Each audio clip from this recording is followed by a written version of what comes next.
Hi, everybody. Welcome back to Beery Good Entertainment. This is episode 55. This is our politics and controversy episode. And today we're discussing something that is extremely frustrating for people, and it's sad, and occasionally it can be a little heartless having to deal with paperwork and all the things related when a loved one you have been taking care of dies. Basically, it's kind of like having a prostate exam. I don't know. I'd rather have the prostate. Well, I don't have a prostate, but yeah, I honestly would rather have one colonoscopy than go through all of this, because at least then it's done. Yep. And you know what to expect. Yeah. You know, and there's no chance of you doing something wrong and going to jail. Yeah. So I'd much rather have a colonoscopy. So today we're gonna talk a little bit more because Lola, you've had personal experience about this. But before we go into that, I was gonna say let's start with the lovely medication first, because I'm sure beer is medication for us today. Yes, definitely. It keeps us going. What do you have in your glass? I have got, and I hope I don't drink all this, because I'll be in trouble if I drink all this. It's the Brewery, which is one of the best breweries out there, Brury. And I think it's 11 Pipers Piping. Looks like it. And I cannot see because it's a little dark in here. It has candy sugar and coriander. It's a Scotch style ale. Yeah, brewed with candy sugar and coriander. And 11% ABV. Woo! Oh my. Woo, I know. I'm like, I cannot drink this all. Please just No, that's the kind of beer you gotta share. I don't have anyone to share it with. But I'm gonna have to put a stopper in it. I'm gonna really try hard not to drink the whole thing, because I'll be in big trouble. Big trouble. I mean, I'm not going anywhere. I'm not going anywhere tomorrow either, but I just don't need to be doing that. All right, so let's see. I got my Game of Thrones glass because we're a month away from new Game of Thrones. Game of Thrones. Yeah, I'm so excited. Oh, that is dark. Isn't it? It's a Scotch ale. Dark. I wonder what makes a Scotch ale a Scotch ale. Do you know? Well, one, I think it's the high ABV, and two, I think it's the very high malt bill in it. That makes sense. Look at this. It's really dark. Yeah. Oh, it smells so good. I love Scotch ales because it's got that almost alcohol smell. Almost like whiskey or something. Yeah, that is like almost always I get that, even if it hasn't been in a barrel, or if it doesn't have alcohol in it, or whiskey or whatever. Yeah, I get that sense off it. It seems like straight alcohol, like alcohol enriched beverage. Yeah. You know what I'm trying to say. Yes. I'm not making much sense. Yeah. Oh, so good. Smells like a toddy, basically. Oh, that sounds delicious. And it's sweet. Oh, I love this so much. I forget how much I love Scotch ales. I forget it until I drink it. So good. Sweet and tangy a little bit. Oh, but it keeps me warm inside. Oh, wow. Oh, yeah. It's so good and so rich, but not overly, not like sickly rich. Yeah. It really tastes like some kind of toddy. It tastes like a drink. Yeah. I could do this in Scotland in the cold winter. Well, according to vinepair.com, originating in Edinburgh in the 1800s, Scotch ales, also referred to as wee heavy, are super malty, rich ales full of caramel flavors and aromas. That's exactly what it is. Yeah, the reason for this is Scotch ales go through a longer boil in the kettle, allowing the wort to caramelize. And I've already seen what happens when you boil blonde wort for 6 days. So the result of this process is a dark brown, full-bodied ale bursting with flavor and usually higher in alcohol. You got that one right. And yeah, definitely caramelized. That's what I get. It's so good. Yeah. I'm going to have a hard time just drinking a little bit. Well, after having had, all the beer on Irish Appreciation Day. That's true. I am down to my own beer. Good. Not a bad choice. So with the help of Brewers Friend, I actually brewed this one. It has a black cap, but I don't think this is my stout. This is where I fail. Oh. I don't. No, this is definitely not. I opened the wrong beer. Uh-oh. Oh. That's okay. I have no idea what this is. It's not marked. You'll find out. I'm pretty sure you'll know. Definitely, I would say it's light. Golden ale, some kind of.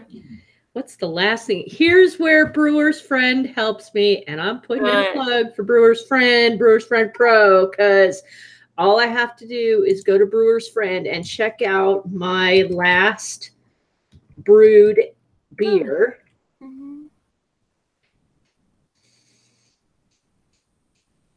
Smells spicy. It looks too dark to be a wheat ale. No, it's definitely not a wheat. Let's see. My brew sessions. I recently brewed, let's see, Whole Heart Lager is still in the fermenter. I know what it is. It's definitely not Endangered Cookie. This is Del Boy's Bitter. Oh, okay.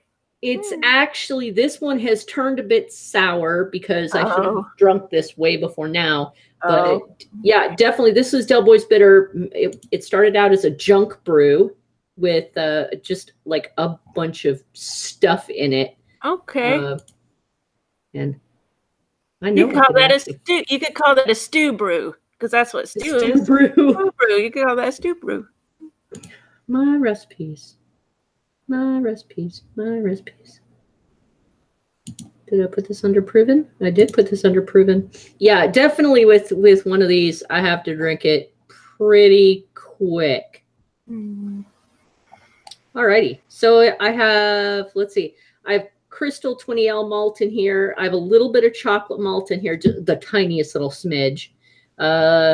7.5 pounds of extra light liquid malt, and all the hops were leftover hops I used were Amarillo, Target, Pearl, and Saaz. So it's not bad, but I mean, it's not bad. It's not what I was expecting. I was looking for my. It's not what you were looking for. No, I was looking for, but that's okay. I don't mind. It's all right. It's still good. Now, remember me. What's a bitter? I forget. A bitter is usually has. How do I describe? I am terrible at describing these beers that I actually brew. Is bitter ale. Google is my friend. An English bitter. It's not necessarily because it is so bitter. Yeah. Bitters usually have a plenty of malt to them. Okay.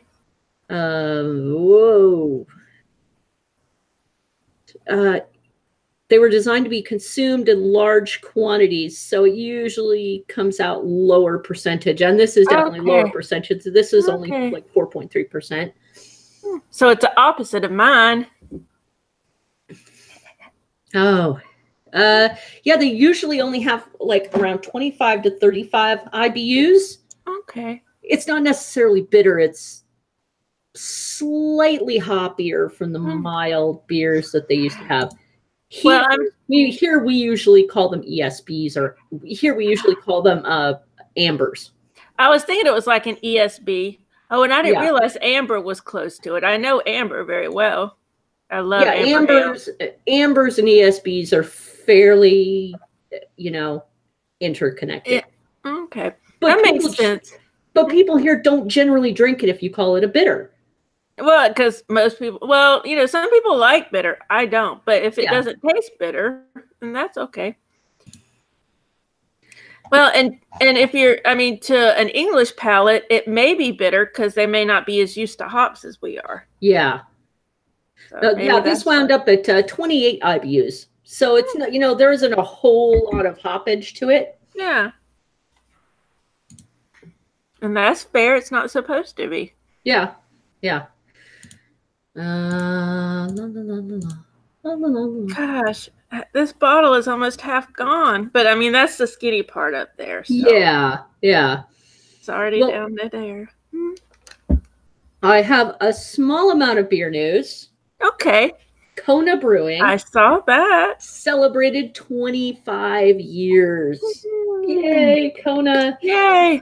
So they're going to take an entire year-long celebration. They started in 1994, and they're actually going to be celebrating quite a number of ways. First off, they're giving $25,000 to a charity that supports youth. Wonderful. That's great. They usually spend about $15,000 a year on this specific charity. Okay. This is just going to be a one-time lump sum, $25,000, whatever you like with it. For 25 years. And they're building a brand new 30,000 square foot brewery right next to their original spot. That is excellent. And I've had their coconut beer is really good. Oh, I've had that before. It is. Yeah. I like their island lager. It's actually really clean and easy to drink. Sometime I'd like to do some research about where Hawaii and Alaska gets their ingredients. Because I can't imagine, because I know they import a lot of stuff. Like Hawaii, do they grow the wheat and the hops and the barley? Okay, so here's where a little bit of the confusion comes in, because although they do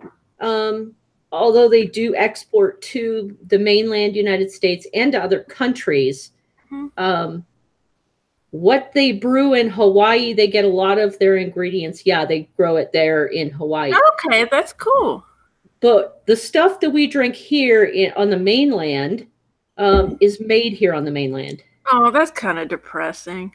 Not really, because it's actually, their explanation is it is not as ecologically sound to brew everything there because again, like you said, they would have to import all be a lot. Yeah. All their stuff. Yeah. And then they'd have to ship all that beer all the way back here to the mainland. So it makes sense to me. Yes, it makes sense. It does make sense. Way too expensive. Kona Brewing, it's still their recipes. Yeah. I understand why they did that, but it is a little depressing because you think that you're getting Hawaii grown ingredients. So it's a little depressing. I'm not saying they should change the way they do it. I get that it would be too expensive. It's just a little disappointing because that hops change flavors depending on the location, and I would imagine that wheat does too, and barley. So you kind of like water too. Water is different. Oh, water is definitely different. But I'm sure they have ways of, equalizing it enough. Yeah. Because a lot of their beers do taste good. Oh, they do. They definitely do. Sorry. Go ahead. Oh, I was just saying, it's just disappointing because you imagine, this is what water, it's all the taste of Hawaii. It's just, it's a little eye-opening. That's all. Yeah, when you do find out, it can be a little disappointing. But at the same time, with everybody, concentrating so hard on global climate change, I'm kind of glad for those decisions. It makes sense. It's a smart decision. Yeah. Now I want to know how Alaska does it, because I imagine Alaska Brewing can get here, so. Really no, but I meant like growing. No. I'm sure they import a generous amount, if not all of their stuff. I don't even know. I haven't even looked at where Alaska brews their beer. That would be an interesting show for us to see, because I know it's got to be cold, and we could do the same thing for Canada too.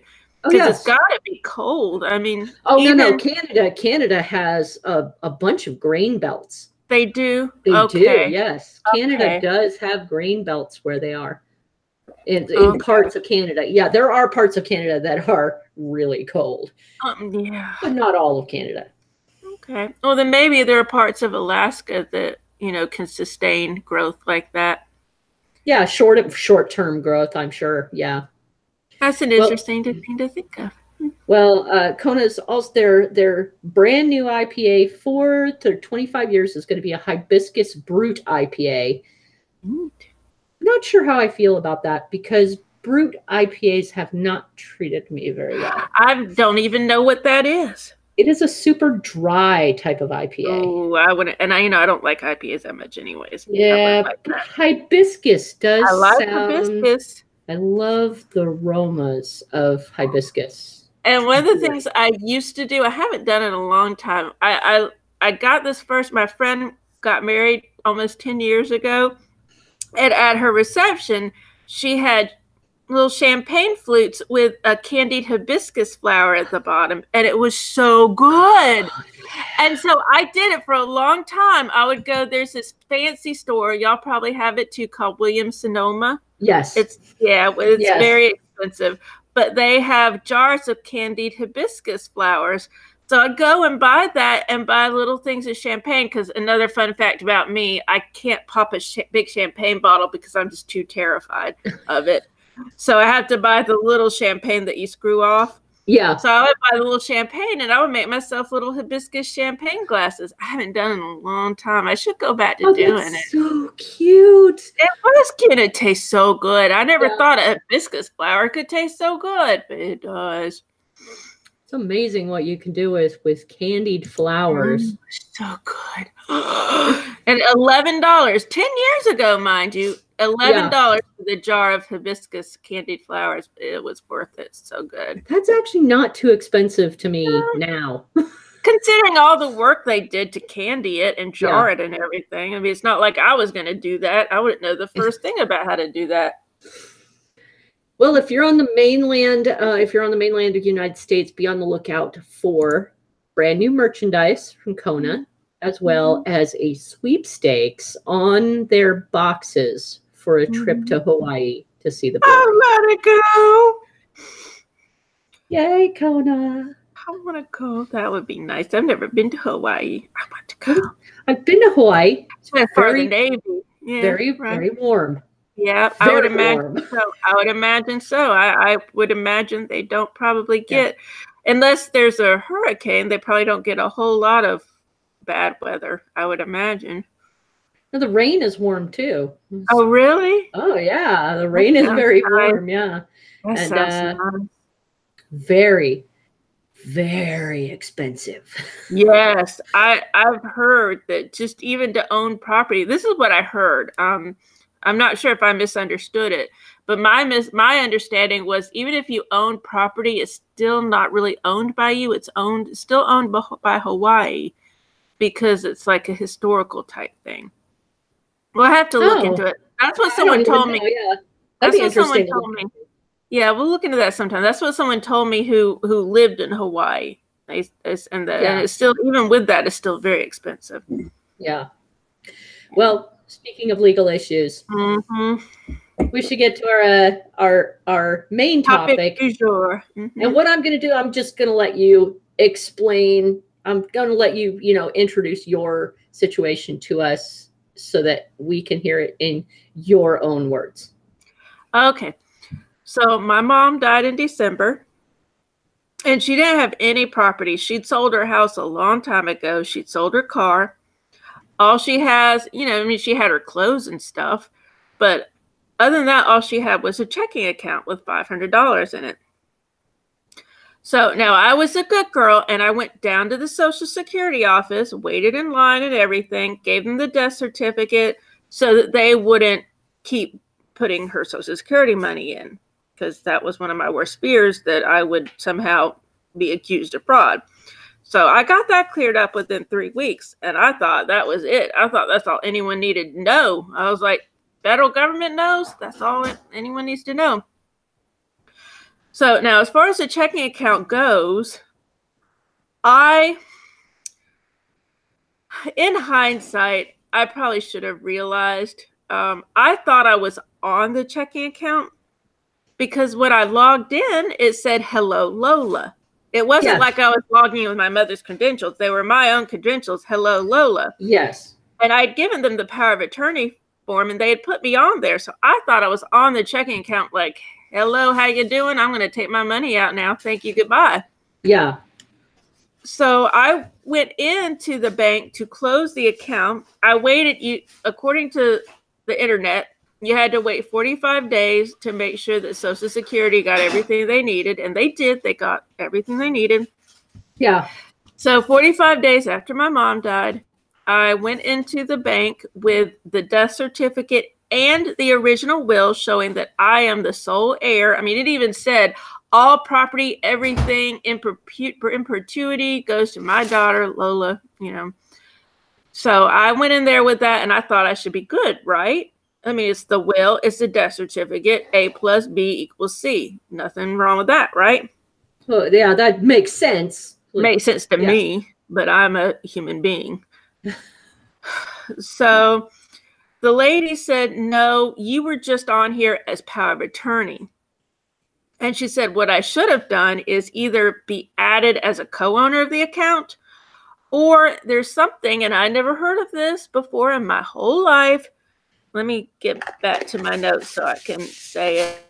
And I found a link that talks about it. Or payable on death. If you are listed as the payer upon death, you can get the money. No problem. Here's your money. You can go home now. But I was not listed as that, and I was not the co-owner of the account as I had thought. Well, I was kind of annoyed that when I went to give them my power of attorney form that no one had explained that to me. But, I mean, what's done is done. I couldn't really get that mad about it. Yeah. She said at that point I had to go to the probate office at the courthouse. So I've only been to the courthouse twice because I had jury duty there twice. And it's a very intimidating building. It's a full city block, long and wide and deep, full city block, several stories. And so I took actually my friend, she had taken me to the bank. So she dropped me off at the courthouse and I go in. And of course, it's one of those lines like you're at the TSA, they have the belt. You have to put your purse and everything. So I'm already intimidated. It doesn't take much to intimidate me. So I'm already like, And I said to the lady, I said, "I need to probate a will. Where do I go?" And she didn't know. So I went up to the information desk. And the person at the information desk, oh, it's easy. You just go in and go to the left and it's there. And I was like, okay. So I go in and to my left is a glassed off, the full left side of the courthouse is this glassed area that's a big lobby with tellers, like at the DMV or at a bank or at the Social Security office, just rows and rows of tellers. I don't even know what that's for. And I was like, well, that can't be it. So I keep going and I'm at the end of the courthouse and I'm like, so I come back and I look into the tellers and I'm like, well, I guess I'm supposed to go in there. So I go into the tellers and I go up to a teller and I ask her and she said, oh, the hallway's over there. So the hallway is in there. You just have to go into the bank of tellers first and then go to the hallway. So I'm going down this hallway, and this hallway is something like out of Kingdom Hospital by Stephen King, because it has the overhead lights that are kind of dimming here and there and like going out and coming back in. Oh my God, that's creepy. And this is a new courthouse. This is only a few years old. And there's it reminded me of when I would get lost in the hospitals, because, my mom was in a lot of different hospitals and I got lost a lot. So it reminded me of that, because it was a narrow hallway and there would be like doors, but they were closed and they didn't have any names or anything. And I didn't know what they were. So I got to the end of that part of the hallway and there was a door and it said probate office. Just a small sign that said probate office. I'm like, okay, so I'm here. So I go in and there's a desk, it's a long desk with people behind, just doing stuff, and desk behind it and everything. So I went up to the lady and I tried to explain. I didn't know what to say to her. That's the sad thing. I didn't know what to say. I was like, I tried to go to the bank and I tried to get my mother's money out, and I've got a will and I've got a death certificate, what I'm supposed to do. And sometimes I think that people are obtuse just because they can be, because she had to have had an idea of what I needed. But she was like, well, what did they tell you to do? Did they tell you what you needed? And I'm like crying, and I'm like, I don't know. I just know that my mom died, and this is the will, and I'm supposed to be the sole heir, and all I'm trying to do is get the money out of her checking account. And I said, it's not even for me. I have to pay for her headstone, blah, blah, blah, blah, blah, blah, blah, blah. So finally, she seems to understand what I need. Oh, and I really started crying when she got really consternated when she said, well, you were supposed to have registered this death certificate within 10 days after your mom dying. And I was like, she said, it's a law. It's How are you supposed to know that? I didn't know. No one told me that. And I don't know if that's a fair excuse, but nobody told me that. The funeral home didn't tell me that. The Social Security office didn't tell me that. No one told me that. So I'm in the freaking courthouse. Now, mind you, it's a back room of the courthouse, but it's still the courthouse. Mm-hmm. And this lady has told me I accidentally did something illegal. So I started crying because I could just, I mean, even though I know this isn't going to happen, I could just see, the handcuffs, but I didn't know. No one told me. So I was already stressed out at this point. So that was just the end of what they said. So she said, per statute, for Florida statute, blah, blah, blah. This death certificate must be presented to the courthouse within 10 days. I was like, no, tell me, I don't know. So I registered the death certificate. And she said for me to, and it wasn't technically probate. And I kept asking her, I said, I don't understand, because she was saying all this to me and I did not understand. And I graduated from college with a degree in English. So I should have understood, but I didn't. I didn't understand. She kept saying it's not probate. And I was like, well, then what is it? And I was not understanding. But she said it would cost $231, and she gave me a list of what I needed to bring. And actually, the most fickle part of it isn't even on here.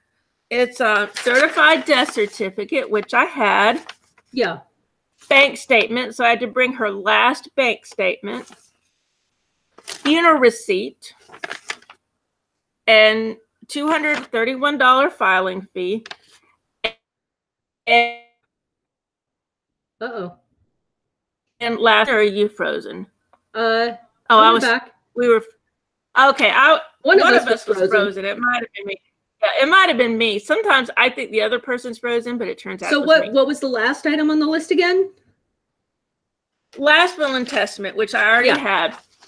And okay, this made me cry also. It was sad. I had to give them the original copy of the will, and they had to keep it. And I had it in my hands, and it may seem silly to some people, but this was part of my mother. This was part of what I had. That seems unnecessary. It does. I know in some places they just do a certified copy with a notary, and they give you back the original document. That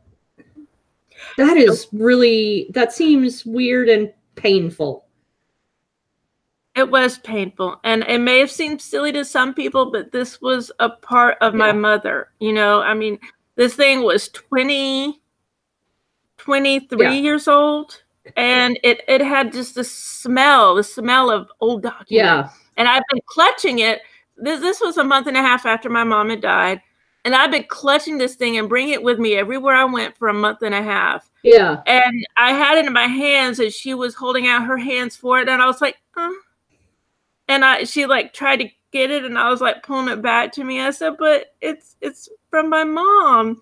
And she said, well, honey, we can't do it without it. And I was like, she said, I'll give you a copy. And I said, it's not the same. Yeah, and I it's know. not the same. It's not. So I gave her the will. This was on a Friday.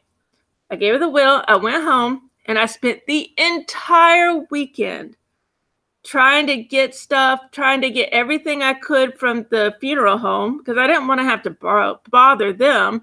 So I tried to get everything I could from the funeral home. Yeah. And I went back Monday and I presented everything I had. And she said, well, this isn't what I need from the funeral home. Because I did find where they showed that I had paid, because my mother's life insurance paid for most of the funeral. Yeah. But there was still $1,100 left. So I had to pay $1,100. Oh. So, yeah, I know. I'm freaking broke. So I got in, like, I think I got in, like, the cash check or something, and I got some other stuff. She said that's not enough. She needed, first of all, she needed something showing all 3 insurance policies. My mom, she was kind of an odd one. She had 3 life insurance policies. One was $8,000, one was $2,000, and another one was $2,000. I don't, most people have one solid life insurance policy that's like $50,000. My mom, it was all nickel and dime.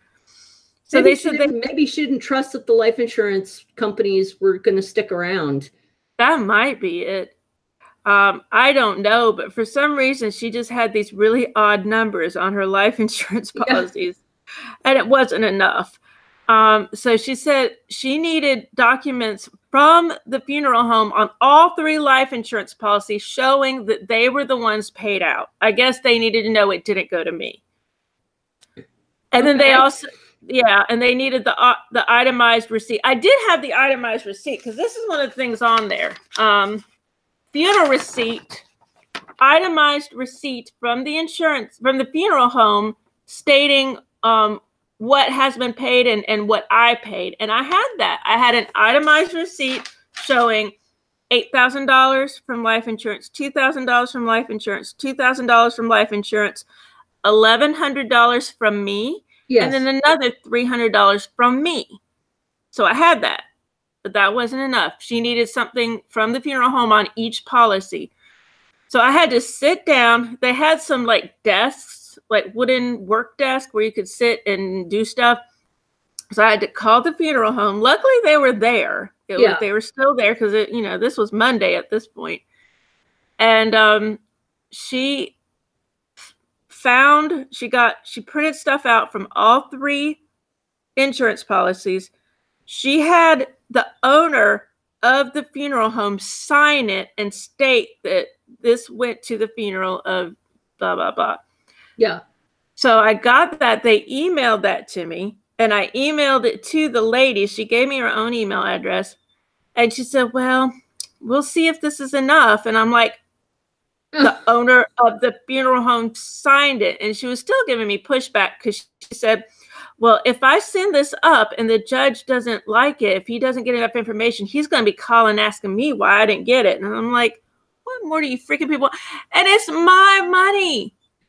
That's what I don't understand. It's freaking $500 and it's my money. The will stated my sole heir. She gets everything in perpetuity, blah, blah, blah, without regard for anything, no matter what, through end of time. I mean, it said I get everything. And so I didn't understand why I was having to go through that. And I had to pay $231. But she said I was supposed to get the $231 back. And I think she didn't say this, I'm surmising, but I think the reason I had to prove that I had to pay some of the funeral is that would justify me getting the $231 back. I think that's why she did it. But the $231, the filing fee. Yeah, I'm supposed to get that back. You're supposed to get that back. Oh, okay. Right. I know. But imagine $231. How is that even worth it? Well, and she actually said that. She said, well, it's up to you if you want to pay $231 to get $500 back. And I said, well, I need it. My goodness, we can't just give them a cancelable check or. It's my money. Yeah, it makes no sense. It's my money. She's my mother. So I'm supposed to get that back. And I got the letter today because the lady from the courthouse called me Thursday, I think, to tell me that the letter was ready and that she was putting it in the mail. And I got it today. It said clerk of courts, court of clerks, whatever it says, Lola Strickland, all that. And I put it down and I don't know where it is. And that was this afternoon. I don't know where it is because I haven't even looked at it.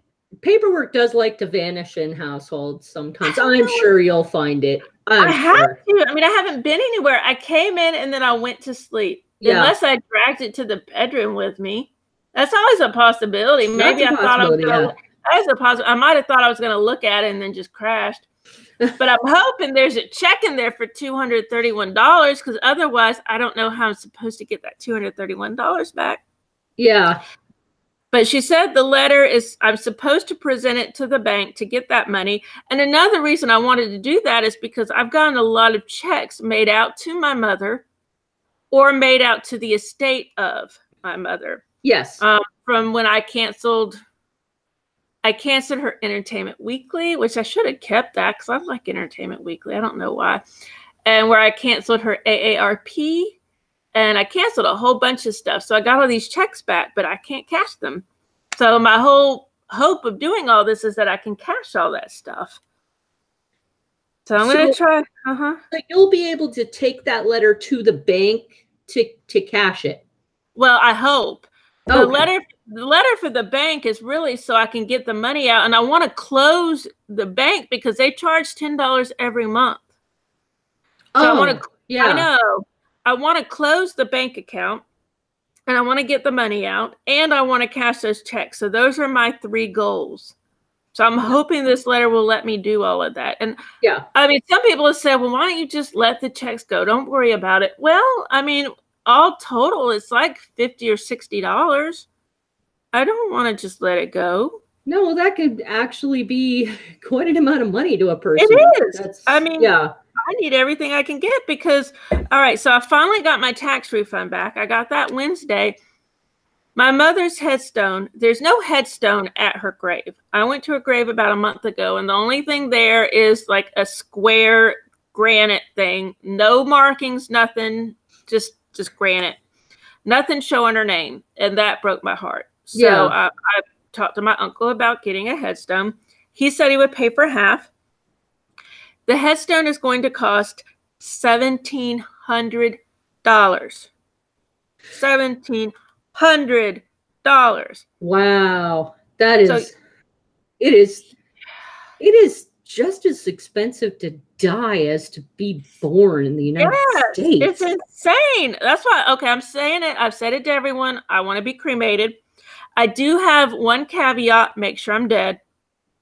I don't want to be going into the fire and wake up. I know that sounds silly, but it has happened. Okay, so we have to have a wake for you. Yeah. Yeah. And stab something in my heart just to make sure I'm dead. Because if I'm not already dead, I'll sure as hell be dead. Oh, okay. So what we're going to do is we're not going to have an Irish wake. We're going to have a vampire wake. Or a Viking wake. Or a Viking. Well, yeah, because we want to make sure I'm dead.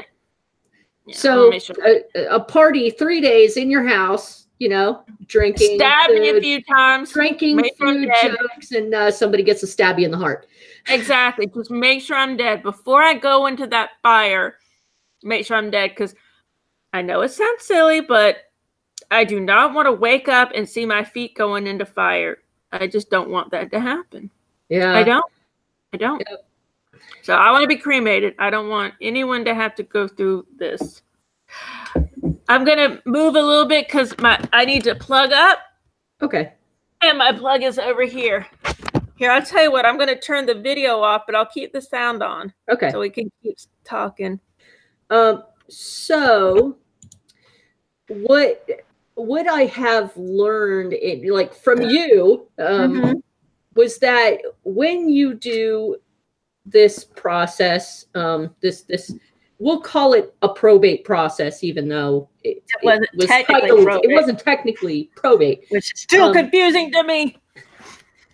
And I even went to our local I went to our local courthouse and Thank you for doing that. And I learned that probate paperwork is public. So most people, when they do probate, it's for estates and things like that. Yeah. Bigger estates. And the paperwork itself becomes public. So most people put a lawyer's contact information on there.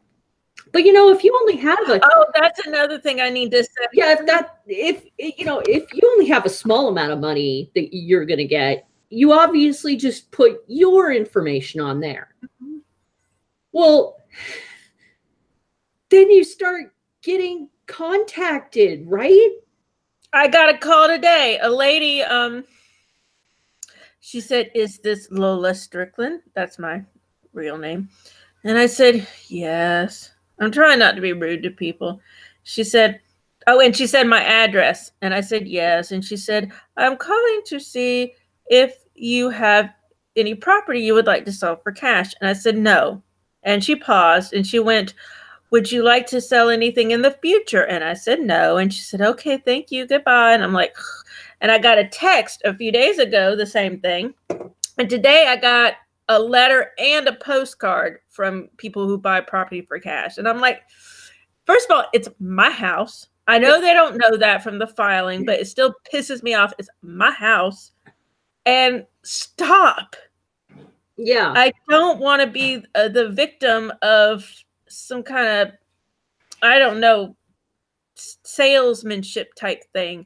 My mother died 3 months ago. Leave me the frick alone. That should totally be illegal. It should be. I was specifically told by the clerk, contact information is made public because sometimes the probate obviously doesn't need to go through the court. The court there are I'm going to confuse the issue just a little more.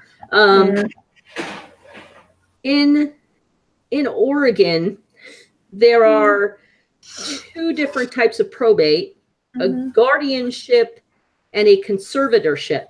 Okay. If you want to do either of those, both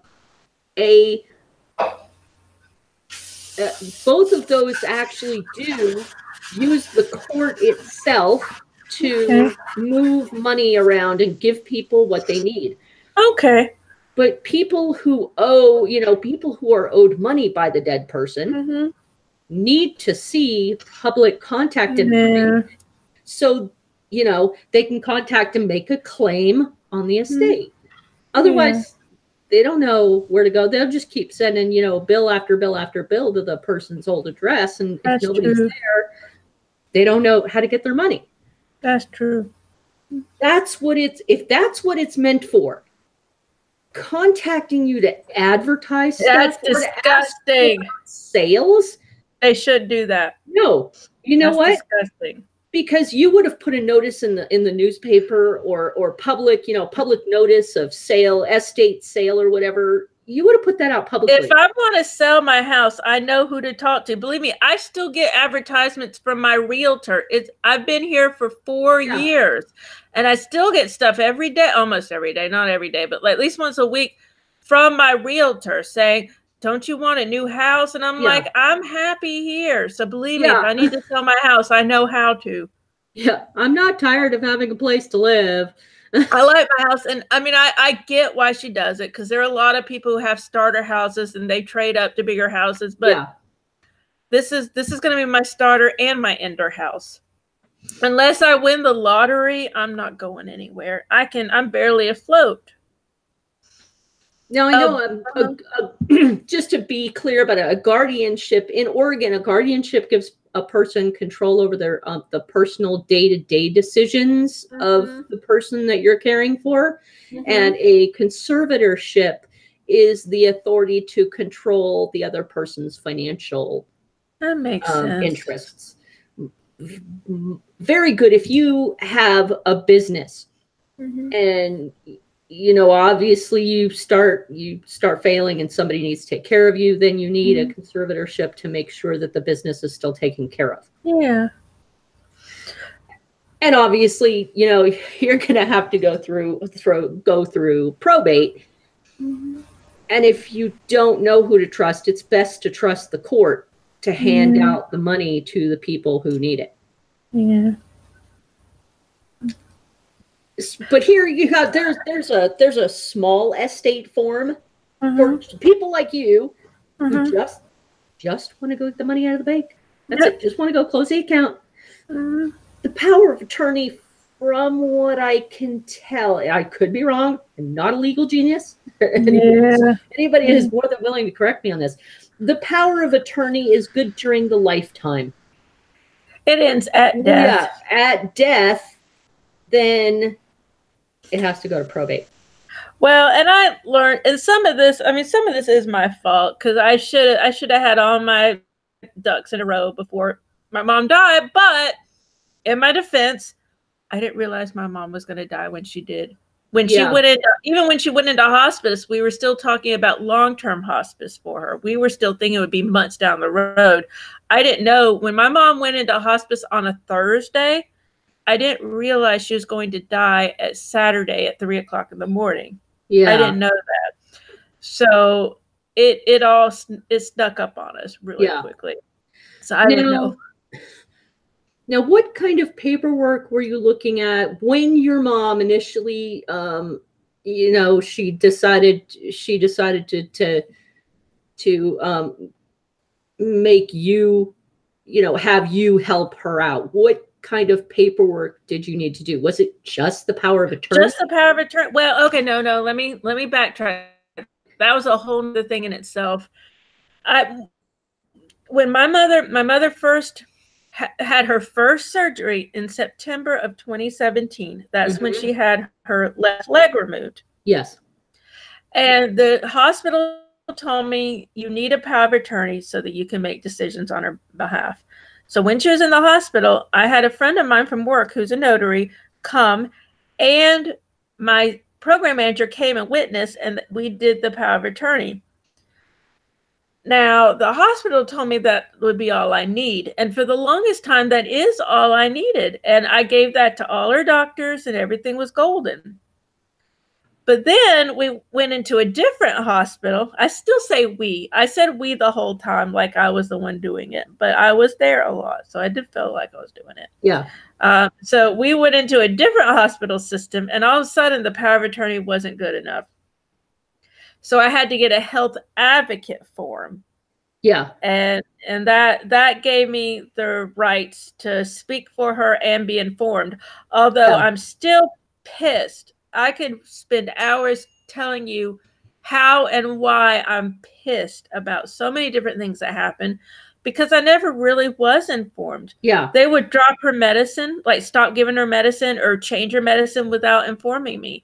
And I believe that a good part of her downfall is because they would take her off certain medicine, put her on different medicine. For instance, and not tell me. I had no idea. You had the power of attorney. Didn't that mean they were supposed to call you? And the health advocate. Nope. No one told me anything. Nope. And I had the health advocate form. And my mother had dementia. So my mother didn't know. My mother did not know. My mother had no way of tracking what medicine she was on. She just took what they gave her. She had no idea. And so they didn't tell me. I found out much later that they had taken her off of steroids. Now, I know you're not supposed to be on steroids forever. But the one time I tried to take her off of steroids with the okay from her pain management doctor, she went downhill within 2 days. I thought she was going to die.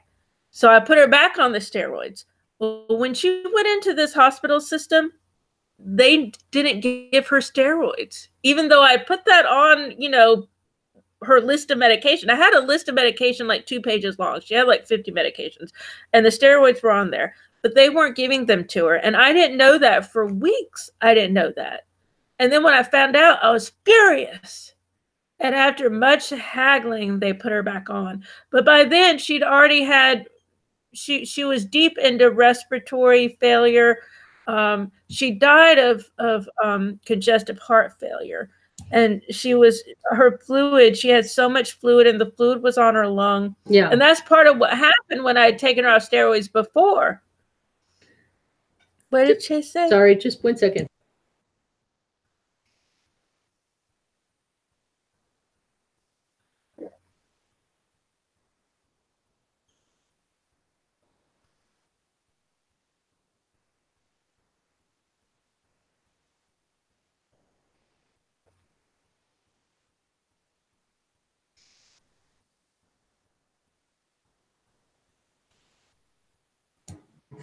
I'm having Prostate dig for more beer. You know what? I'm going to drink more of my beer. I don't care what I said before. I just got to get it.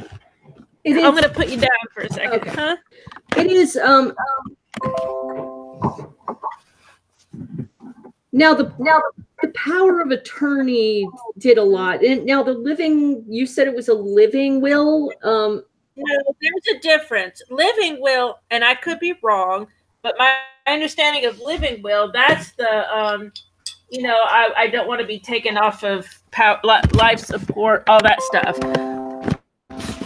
Yes. What she had was an actual will, and she had actually made it out in 1996 after my dad died.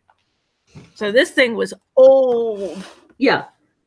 So did the hospital require a living will as well? No, they talked to us about, this is another thing. All right, this was the oddest thing. One of the oddest things that has ever happened to me. The first hospital my mom was in a Catholic hospital. So I've never heard anyone talk about like living will or life support or anything. That's just wasn't anything that I thought of. But the social worker took me into an office, sat me down, and she was like, I need to talk about if you want your mom to be on life support. Well, my mom and I had different viewpoints. I don't want to be on life support if there's no hope for me. But my mom always said, just do whatever you can to keep me alive. So I told the lady, I said, my mom wants to be on life support. And the lady started arguing against it. Yeah. She was like, that's going to cost a lot of money. Your mother could be years on that. Are you sure you want to do that? And it felt like she was trying to get me to say no to life support.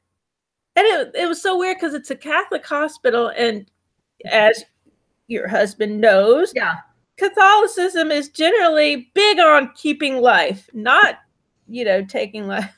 Here in the United States, it can be different. I mean, this wasn't a nun you were talking to, right? No, she was an employee. Yeah, she probably was doing that because she knew that, if they racked up huge bills, mm-hmm. then they would probably never get it back from you. They'd have to write it off. Mm-hmm. And that's true. That's a good point. They know mm-hmm. what our economic situation is going into a hospital. Yeah. And they will always try to talk you down. That's a good point. No matter what. And they base it off their financial need, not our, personal wants or wishes or the wishes of the patient. That's a good point. It is still a business. Yeah, which I find disgusting, but I did think it was weird though. She seemed to really be pushing it. I mean, I was telling her no and she was not letting it go, like a little bit like a bulldog. Yeah. But so my mom, and there's more to that story. My mom didn't want any of that. The natural default, from what I understand, is that you will be resuscitated in a hospital. Yes. That's the natural default. So my mom wanted that. She didn't want any of the living will stuff that says take me off life support, blah, blah, blah, all that stuff. Well, when she got closer, when she went downhill. Yeah. And they started talking about sending her to hospice. I had the hospice people come and talk to me. And one of the requirements of going to hospice is that you relinquish any CPR. any life-saving measures if you're going into hospice. And when they explained it, it made sense. It made sense. Well, from some of the documentaries I've seen recently, not all hospice in the United States is the same. Okay, I didn't know that. There is hospice for end of life. Yeah. And then there is hospice also for cancer patients. Okay. Who are on the cusp of a decision, who don't know. We don't know. We don't know how this treatment is going to affect us. This treatment could, like weeks later, we could be fine, walking, going home. Okay. But it could prove that the surgery or the chemo or whatever, a couple of days later, you're dying. Yeah.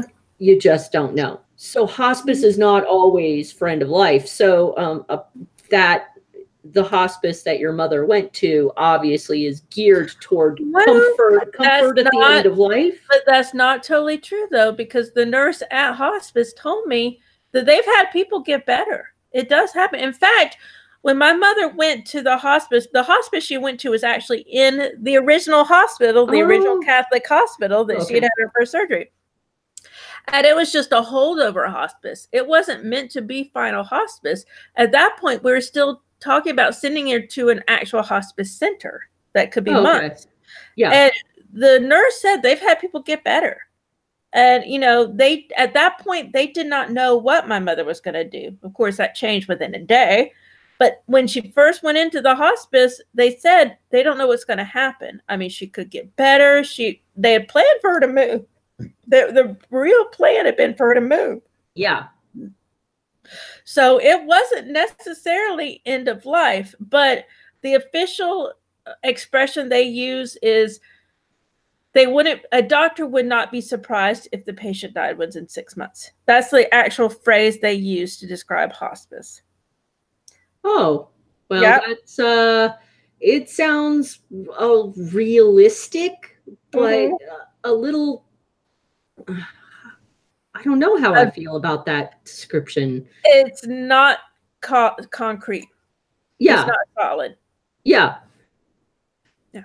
Well, I'm going to pause for just a second because go ahead. You got another beer? I think I actually found the beer I wanted. And there's a good chance that I'm going to drink this whole beer. This is so good. So good. I'm going to bring up Brewers Friend. I'm not having dinner, so beer is food. Oh, beer is food. Liquid bread.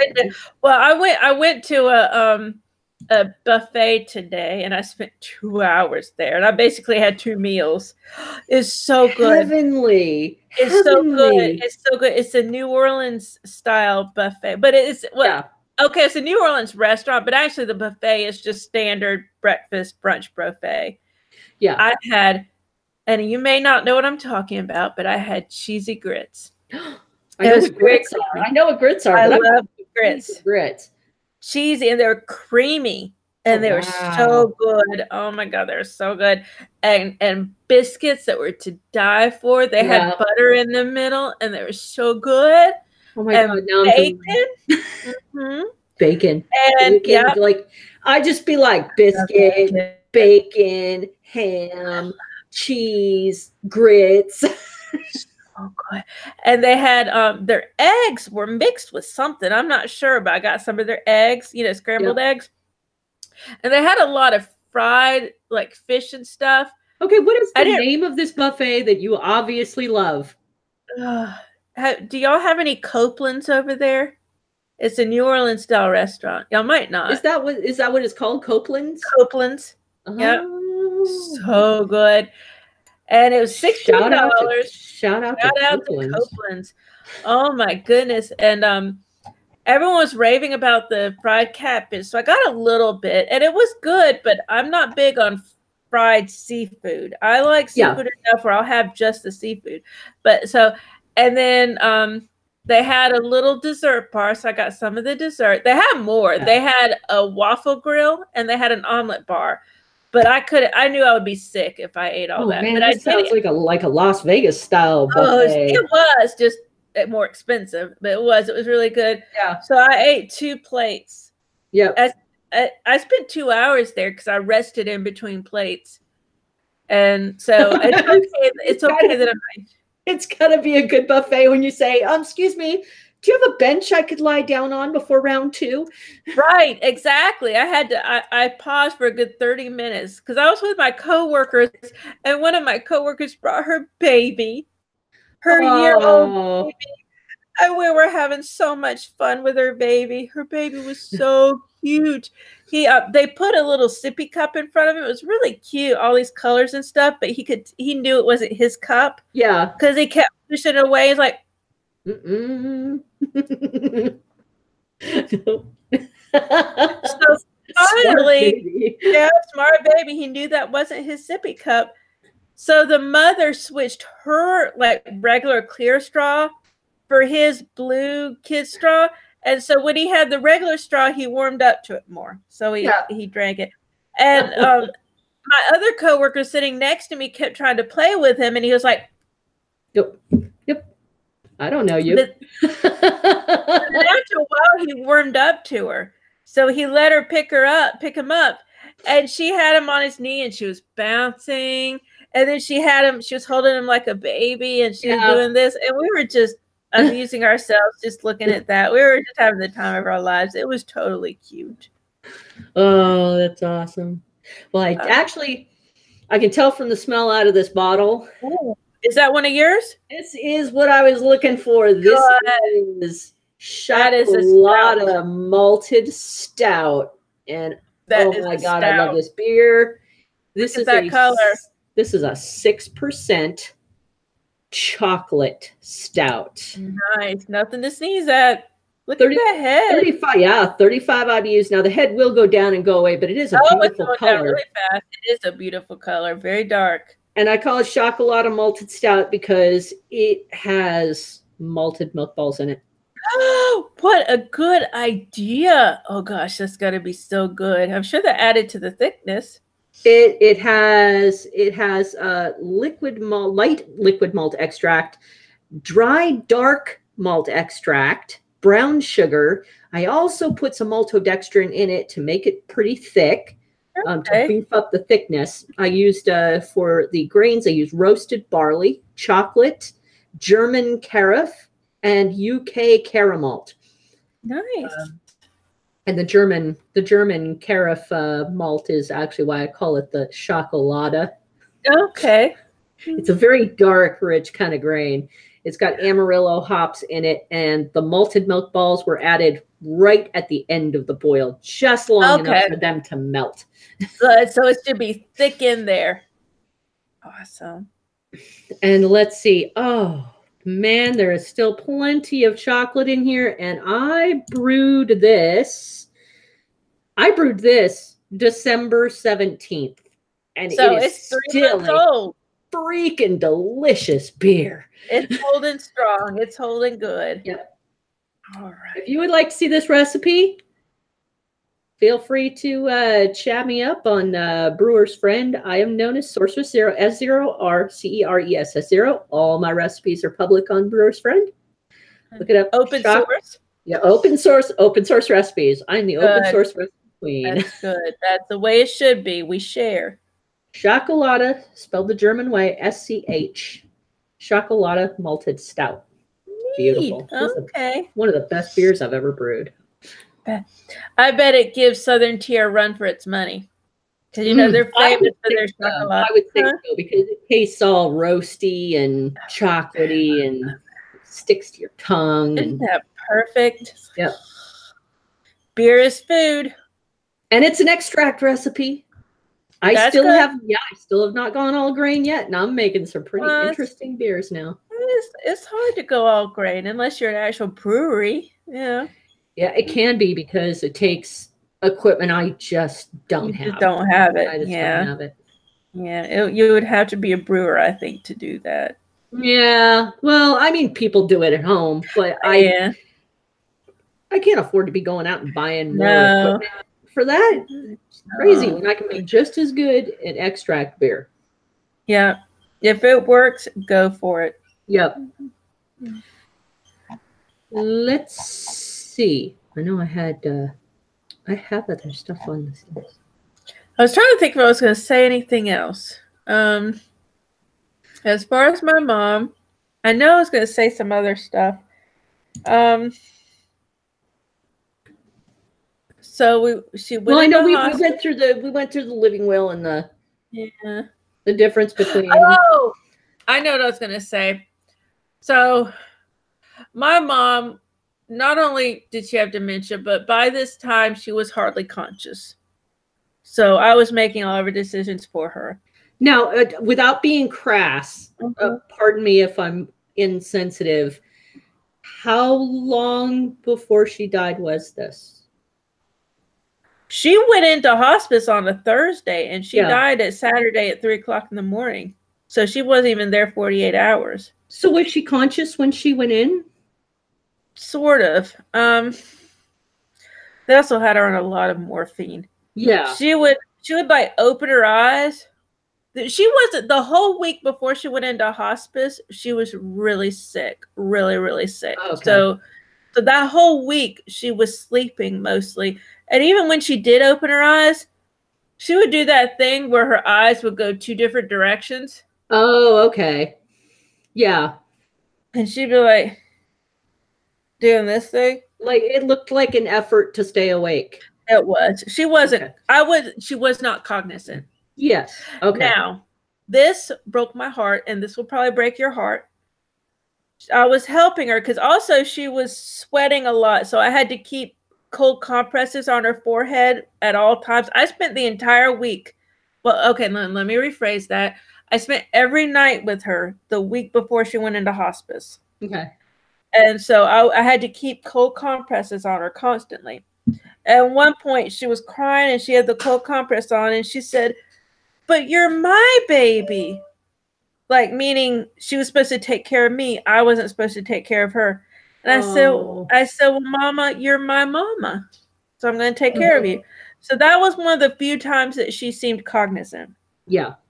For the most part, she was not cognizant. She would spend most days asleep. But if she wasn't sleeping, she was begging for ice chips. Ice chips, ice chips. They weren't letting her eat a lot because she had so much fluid that if she ate, she would end up choking. I don't know the specifics, but I just know that if she ate, it would chew. I remember now, if she ate, there was a good possibility that it would go to her lungs and not it would go down the wrong pipe. Because her whole throat was all swollen up and fluid retention. Okay. Yeah, it would go down the wrong pipe, and she could end up dying because of it. Yeah. So they weren't letting her eat. And so she was just eating ice chips. So pretty much all she would say was, ice chips, ice chips. So I'd have to feed her ice chips. So that's pretty much all she did. I mean, she was not functioning at that point. And so, but she woke up long enough when the hospice people came. Everyone kept throwing around the word hospice. Now, what I was saying was she's being transferred to another location. But people kept throwing around the word hospice. And at one point, she did raise her head and say, hospice? Because, she was a nurse for 30 years. She knows what hospice means. And I told her, and I didn't lie, I said, Mom, we're taking you to a place for you to stay until we can figure out what to do next, which was true because at that point, when she was going into hospice, she was supposed to be going to the hospice center temporarily until they could send her to a more permanent hospice facility. Yes. So it was supposed to be a temporary place. So I was not lying. I said, we're sending you to a temporary place till we figure out what to do next. And that was the plan. Yeah. And when she went on Thursday, the nurse said, we don't know how long, but it could be months. She had said it could be months. Thursday. Yeah. Friday, I came in after work, and the nurse took me aside. She said, I need to talk to you about what's going to happen next. And I was like, what? Apparently, my mother had gone downhill that Friday while I was at work. Yeah. She'd gone absolutely downhill. And my uncle and her caregiver, her daytime caregiver, had been there all day with her, which was nice. And the nurse, who is extremely wonderful, I cannot say enough accolades for her. She is an angel. She was wonderful. She explained to me step by step what to expect. And she gave me a handout, or like a little, what do you call it? A little pamphlet. Yeah, a pamphlet that told me what to expect. And I'm glad she did that, because that's exactly what happened. So when she sat down and talked to me, she said, your mom's gone downhill. We're looking at days. We're not looking at months anymore. We're looking at days. And this was 3 days before Christmas, or 4 days before Christmas. And I said, as long as she makes it through Christmas, that'll be good. And the lady kind of looked, and she was like, she might make it through Christmas. Yeah, she'll probably make it through Christmas. And I was like, so this was Friday night. So she explained to me what would happen. And this is something that I actually want everyone to know, because I did not know this. Even though the hospice was in a hospital, it was the 4th floor of a hospital, they didn't use their morgue. She explained to me that when my mother passes away, she will stay in the bed until the funeral home comes to pick her up. So it would be up to me to make sure the funeral home comes to pick her up. That would not be hospice's responsibility. Mm-hmm. So that was news to me. I just assumed she'd go down to the morgue because it was in a hospital. But nope, no morgue. Yeah, I think because they're two separate entities. They probably rent the space. Yeah. But you still think. Was that, and if you any of these questions you don't want to answer, you don't obviously just tell me you don't want to answer them. Was it scary for you thinking of your mom just laying there waiting for the funeral home? I have no idea. I tried. That night, my mother was getting much worse. I could tell. I'm so glad I read the pamphlet, because the pamphlet explained about the death rattle. Have you ever heard of the death rattle? Yeah. You had. It is a real thing. And it said, what to expect within a few hours, within a few minutes. And it talked about the death rattle.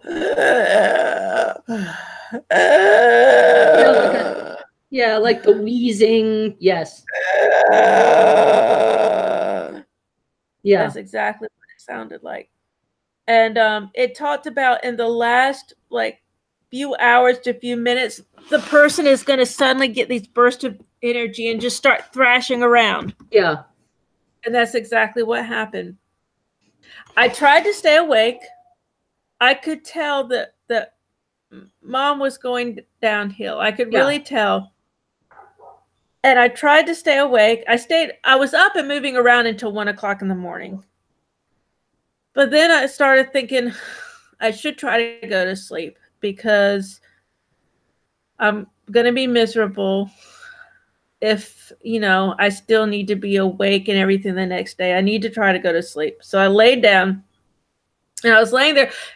The hospice, they put her in a really nice room. Not all the rooms were that nice. A lot of the rooms were small. But they moved her. She had been in a small room Thursday night. Yeah. But then they moved her to the nice big room, and it was really nice. And it had a full, the fold out bed for guests was really nice and very comfortable. And so I folded it out, and they had brought me sheets, everything. I put the sheets on, and I laid down. So I was about 5 feet away from my mother, and I was laying there, and I was hearing the rattle, that's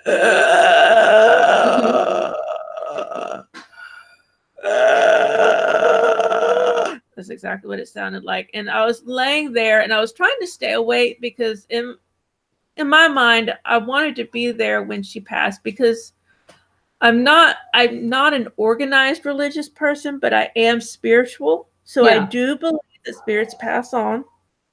And I wanted to be there. I wanted to be aware when she passed on. Yeah. But I was laying there, and one of the things I thought is I actually did regret being there by myself. But there was no way I couldn't bring a second person in. That would just be weird. But I was scared. I was really scared. And I was feeling very alone at that point. Yeah. And I thought I'm listening to a person dying.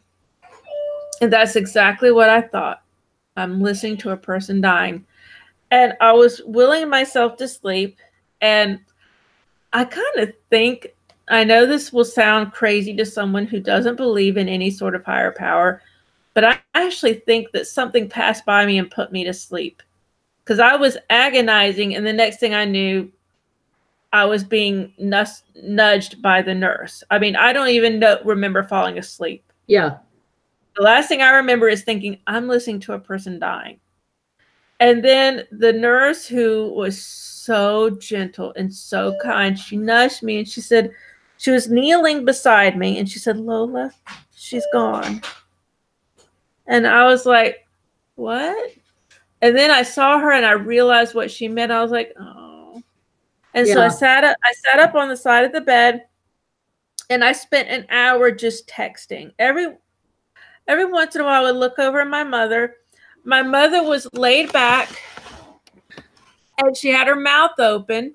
Yeah. Her eyes were closed, but she had her mouth open, and she was just like unmoving, just like that. Yeah. So every once in a while I would look over and I'd be like, and I would go back to my phone. I was texting everyone who had shown any sort of concern about my mom. I called my uncle because, and I called Clint too. That was another thing. I'm so lucky that I had Clint and his mother and my uncle. I'm so lucky I had them because, I don't drive. I don't have a car. If I didn't have anyone to help me, I don't know what I would have done. So my uncle took the, he took the job of contacting the funeral home. And that's good that, you didn't have to no, I didn't have to do any of that. He already had that worked out because I knew I wanted my mother to be buried in the town that she grew up in. Yeah. And my uncle lived there. Except for a few years living other places, he'd spent his whole life in that town. So he knew all the places. Huh? So the funeral home from that town had to come and get her? Well, they use a service. Things you learn. They use a transportation service for that. So the guy came. He was just this guy, probably in his 20s. He was like, yeah, I'm whatever. I'm from the transportation service. I'm here to pick up your mom. He was very kind. This was so surreal because luckily Clint had already been awake because he was playing his game. And I called him and told him what happened. And his mom got up 4 o'clock in the morning, got up and came, brought me breakfast, and stayed with me. So I was alone. And I was having to pack up everything because all my mom's stuff, I had Christmas presents for her. Yeah. We had clothes for her. We had a lot of stuff. And so I was packing up stuff. And my mom's CPAP was by her head. It was like on the little bedside table by her head. Yeah. And I could not bring myself to go over and get it. So Clint's mom went over and packed up the CPAP for me. Yeah. Which was really nice. Really, really nice. Because I couldn't bear. Now, I did go over to my mom for a little bit. I went over and I said, "You're the best mom ever." And I hugged her a little bit. I went down and hugged her and then was like, and then freaked out and came back. So I was there for a minute tops. Yeah. But I couldn't bring myself to spend enough time to pack up the CPAP. Yeah. So his mom packed up the CPAP, and they had really, this place was really nice. They had 2 separate. They had a lot of areas for family. Actually, really a lot of areas, considering it's just half a floor of a hospital. So we sat in a little waiting area where they had the laundry machines there because I'd done laundry the night before. They had the laundry machines and other stuff there. So we sat there and ate our McDonald's while the nurse cleaned my mom up. And because you hear about things that bodies do when you die. Yeah. So she cleaned her up. And so after we ate, we went back in there, and she had laid my mom out, so her hands were in front of her. She didn't close her mouth. That didn't make sense to me. I didn't understand that. Her mouth was still. Yeah. And I didn't understand that, but I didn't say anything. Physically, I'm not sure how, if you can. I'm not. Yeah, it may have popped up open I don't know how long after a human body dies that, it becomes difficult to move parts of the body. And I've heard before that when the funeral home gets them, they have to sew the mouth shut. I've heard that before. So it's possible that her mouth wouldn't stay shut. Yeah, I mean, I've heard lots of weird things about how they do bodies, but I mean, we're not going to go. We're not going to go to the. Maybe we should approach somebody sometime and ask, because that would be interesting to know. I had a friend who was a mortician, and I mean, some of it was pretty gruesome. Rigor mortis is really normal. Yeah, a lot of us have witnessed it with pets. Yeah. When my guinea pig died, like last October, he died in my arms, and I'm not comparing that to your mom. No, I understand. Well, pets are very serious. I mean, they are your family. Yeah. It's okay. I understand. But it took very little time for my little guinea pig to become very, like stiffened up very quickly and became cold very quickly. Isn't that crazy? Within just a few minutes, I couldn't, I'm glad I kind of stroked his fur down, but there was like a couple of patches of fur that had stood up. And once rigor mortis set in, I could not move the fur at all. Wow. That is so insane. Now, I know with human bodies, obviously the sewing in the mouth, I don't know how true that is. I've heard that. You never know what's really true and what's not. Yeah. Some people get plugs. I don't know if that's too disgusting. Oh, no, don't say it's not too disgusting. I've been through a lot. It's okay. Literally some people get butt plugs. No, I did not know that. They're tiny little things about that big, and they have like a corkscrew along it. So nothing comes out. I did not know that. That's for the remaining excrement or other bodily liquids if part of the body should liquefy. Well, that's true. I mean, I did know, the organs, they can. I know there's a lot of gas also. And there are some bodies that are, they are preserved with preservative, but a lot of people choose not to use the preservative either for religious reasons or personal reasons. And those bodies can liquefy. They liquefy, and I never thought about that. A lot of work on the body has been done by scientists who put, research dead animals in dead pigs, actually. Believe it or not, pigs actually go the way of humans. So a lot of research has been done with pigs in a variety of situations. It's so strange. It's like they're only like a few chromosomes off for us. That's what I've heard. Once again, it's from the internet told me. Yeah, that they're only a few chromosomes off, which is crazy because they look very different from us. Yeah, so their bodies act a lot like humans in decomposition. Interesting. It is fascinating. I thoroughly believe, now not in a religious sense, I thoroughly believe that your mom went knowing she was taken care of. That's what I hope. She knew you were there, and you were there at all the most important moments. I was. And I'm absolutely sure that gave her comfort. I'm so glad. And the interesting thing is, I mean, we didn't know she was going to die at that time. And I spent every night of the week before with her. Yeah. And I'd actually planned to stay home Friday night. I'd actually told one of her daytime caregivers, I think I'm going to stay home Friday night because I've been at the hospital all week and I'm just tired. I want to be home. I miss my home. Yeah. So I planned to stay home Friday night. Yeah. And I don't know what changed my mind. Oh, I guess what changed my mind is either the caregiver or my uncle had called me. Someone had called me Friday and told me that she was going downhill. So I knew. That's what changed my mind about going. So I went right after work. I was lucky in so many ways. One of the ways I was lucky, my mom's daytime caregiver was the daughter of my coworker. And my coworker, we did an exchange program. My coworker would pick me up for work and drop off her daughter. And then after work, drop me off at home and pick up her daughter. That's good. That's excellent use of resources right there. Yes. Wonderful. It was perfect because I don't have a car, and her daughter didn't have a car either. Yeah. So my coworker would be both our rides.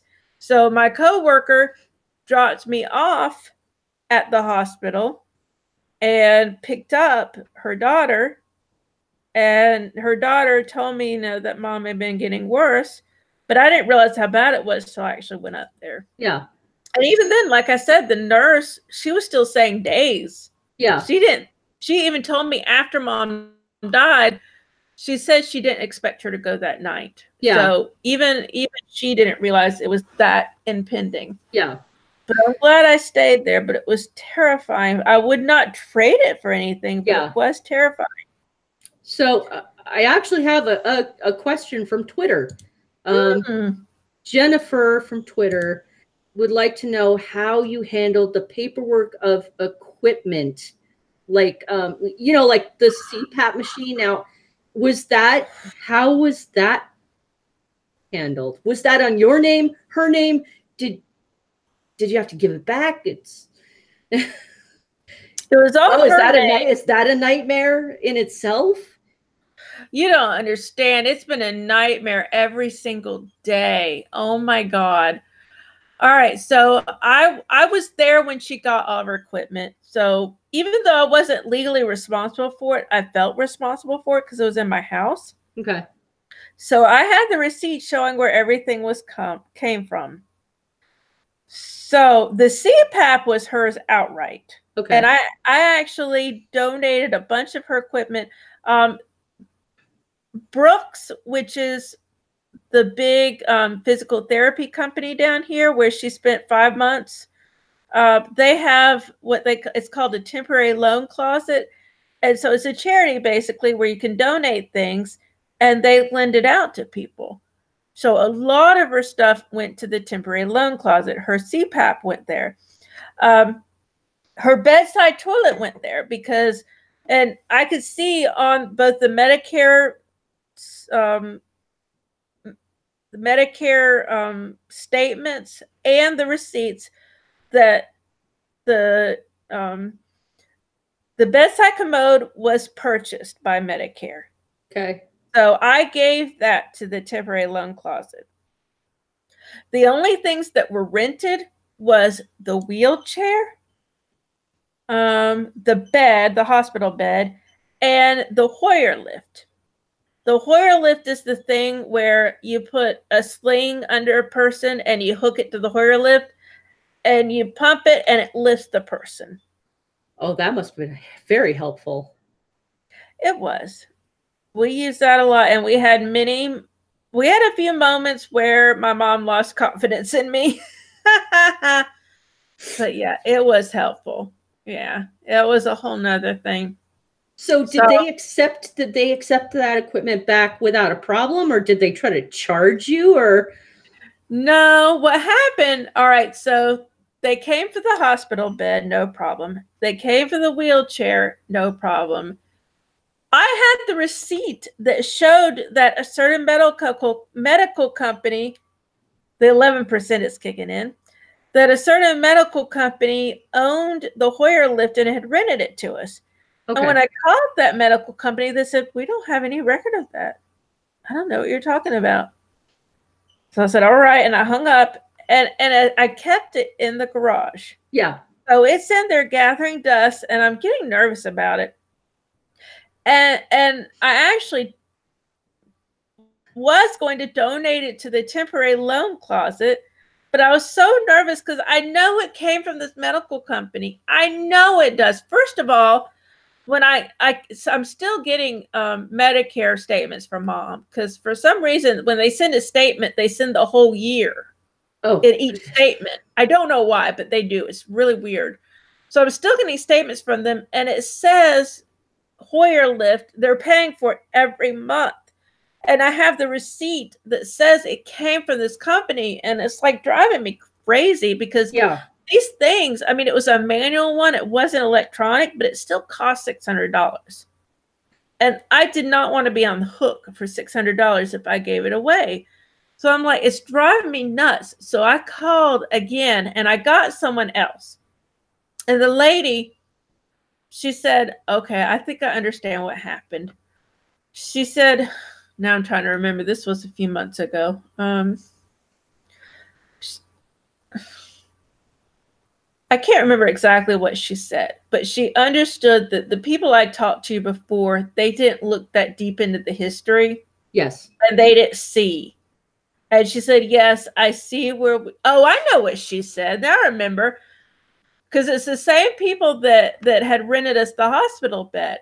She said that they had marked it as picked up when they picked up the hospital bed. Oh, okay. So they just didn't take all the equipment. Right. And when I called before, I guess they just looked and saw that I didn't owe them any equipment. They didn't look deep enough to see that they had rented us the Hoyer lift. Yeah. So they just didn't look that deep. And she said that she did see that they had rented us the Hoyer lift. It's just they had marked it already picked up. And so she sent for someone to come and get it. And that was another thing because they sent the person to come and get it. And I was at work, and the person here, no one came to the door when the guy came. And okay. He was about to leave, and I was freaking out. I was at work. Anyways, it all got sorted out. It was just a little stressful. Oh, and I was really afraid they were going to give me some backlash because we had like 5 different slings that went with the Hoyer lift. Yes. And I'd given them all to Temporary Loan Closet. And Clint's mom texted me and said, they're looking for the sling. And I was like, I don't have it. And she was like, where is it? I said, it went to Temporary Loan Closet. And she said, well, I don't know if they can go get it. And so it turned into this whole thing. I was really afraid they would like make a big deal about that because that's $100. Yeah. And I didn't want to pay $100. And honestly, they didn't really want it back because it was a year old and it had, it had been soiled multiple times. Yeah. And I really didn't think they would want it back. So I haven't heard anything about it yet. But one of the things I've learned with healthcare, just because you haven't heard anything yet, doesn't mean you won't hear anything in a year. Yeah. Because, nothing's done quickly when it comes to healthcare. Yeah. So they may come back in a year and say, where's my Hoyer lift? And I'll be like, or my Hoyer, sling. And I'll be like, for God's sake, you didn't want it back. It was disgusting. But at the same time, I donated it. But, it's like, so that's still in my mind. Hopefully they're satisfied. Hopefully. But they got their Hoyer lift back. And that was it. That was all of the rented equipment is back where it belongs. So after this whole process, can you tell us like 3 of the things you would most want people to make like top priority to absolutely know before something like this even occurs, to like be prepared if they even have a potential of a situation of caring for somebody? What should they think about? Sort out the financial stuff ahead of time. It's painful and gruesome, and no one wants to talk about it when someone's alive. But either make yourself the payable upon death on the person's account, become a co-owner of the account, or somehow make sure all the financial stuff is sorted out ahead of time, including the funeral service. Make sure you know who, number one, make sure you know what funeral home is gonna be involved, because they're gonna need to pick them up at that time. Also, they're gonna want to see you that day, because I went home after 6 o'clock in the morning after the guy had taken Mom away. We came back home. I went back to sleep. I had to be in Fernandina at like 1 o'clock that afternoon to talk to the funeral home. They wanted to see me that day. Yeah. And they wanted all the insurance information. So I had to bring all the insurance information. So make sure you have all of your insurance information, the life insurance information together, ready, because they wanted to see it all. Yeah. They didn't expect any money from me at that point, but they needed the life insurance information because they got the money from the life insurance company. Yeah.